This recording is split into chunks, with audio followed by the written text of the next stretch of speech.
Nkosi yethu Jesu Kristu, oyinkosi nomsindisi wey'mpilo zethu. Ngaba ne-vision nje, ngikhulelwe umntwana wami wesibili. Kwakufanele ngiqale i-treatment le evikela umntwana ukuthi igciwane lengculazi lingadluleli lize kuyena. Hhayi-ke, ngilokho ngiliphethe leli philisi kungavumi ukuthi ngiliphuze, kodwa manje ngicabanga ukuthi hayi bo, kufanele ngivikele lo mntwana. Hhayi, ngigcine ngiliphuzile. Uma ngiliphuza ingavele ngawumuntu odakwe ngendlela engakaze ngiyibone.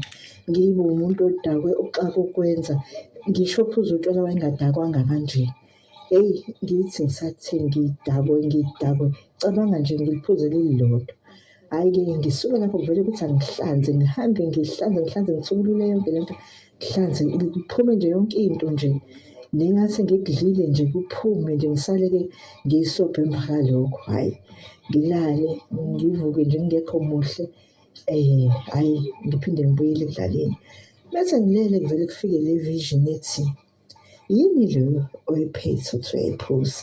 Bese ngiyachaza-ke ukuthi hhayi, iphilisi oliphuza uma ukuvikela umntwana. Ubani othe kufanele kuvikeleke umntwana?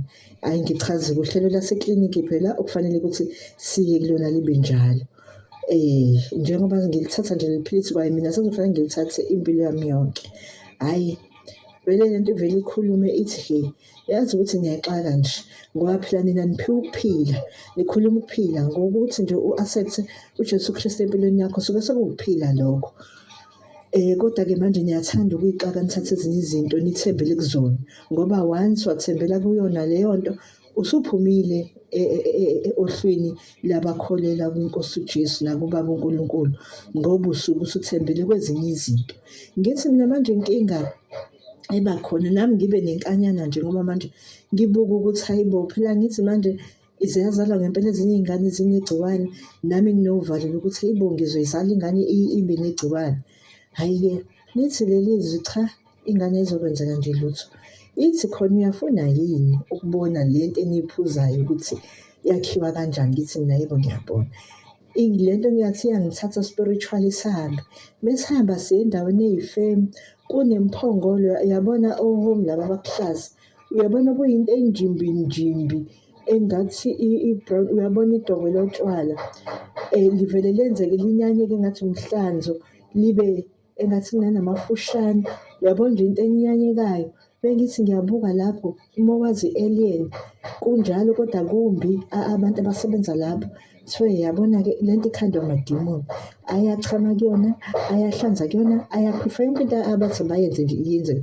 Plus i-dangerous more than yona le ngculazi eniyisabayo.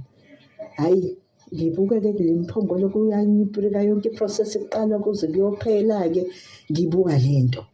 Hhayi, mese ithi lento kukukhohlisa abantu, ba-blindfold-ekile abantu ngalento ngoba uyazi lento ngenkathi uliphuza leli philisi alipheli okokuqala igciwane emzimbeni. Wena uyakhohliseka, ubone ufutheka nje, uba muhle, kungathi khona usizo ngempela ulitholayo. Kanti la uqobeka khona even more ngaphakathi. Uma uzoyibheka kwakusayileza ayikhathi-ke la esabamunca impela khona abantu. Lathi leli zwi, uma ubheka nje yini eyenza ukuthi la bantu bamunce-ke babe ngathi nje khona nje into ebamunqolotayo. Ingobani? Ngoba kudliwa igazi labo. Ubone umuntu eseshebhile engasazi ukuthi uyinto ekanjani, iyona leyo nto njalo.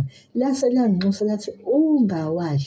Uma ungakwazi empilweni yakho ukuthembela kuNkulunkulu, asibalwa ngisho ukubala lesifo asikho nhlobo sirejistiwe ngisho ezulwini. Ubala nje, uyophila nje kungathi awenzakalanga lutho.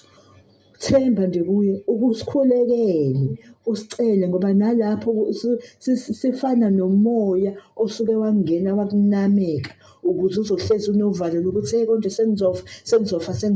Likhona igama eliphilisayo. Uma nje unxusa ucela kulo, hhayi uyophila ungabi nalutho. Nangempela ngayeka kanjalo-ke emveni kokuba sengibone leya nto ngoba kwakusabeka ngempela sengiye kuleya factory yayinkulu, nabantu belayinile la ngaphandle beyinqwaba belindele ukuthola benikezwa la maphilisi lawa. Kwakuyinto nje enyanyekayo engakaze ngiyibone futhi ngisho umhlanzi ungcono kabi kunaleya nto. Ngabona nje into enyanyeka ngohlobo lwesimanga kangangokuthi kwangavumi nje ngisho ukuthi ngiwabheke. Ngayizala ingane yaphuma ingenalutho, ngaze ngaphinde ngathola enye yesithathu yangaba nalutho, ngathola enye yesi-4 yangaba nalutho nayo. Badismisswa nje totally bangaba nalutho. So-ke okusho ukuthi ngamanye amazwi indaba isuke isele kuwena ukuthini ube uthembele uNkulunkulu, umvume iNkosi noMsindisi ukuthi uJesu Kristu uyinkosi kuwena, akabe ukukhanya, akuhole konke kuyonqotshwa, akukho okunganqotshwayo kuye.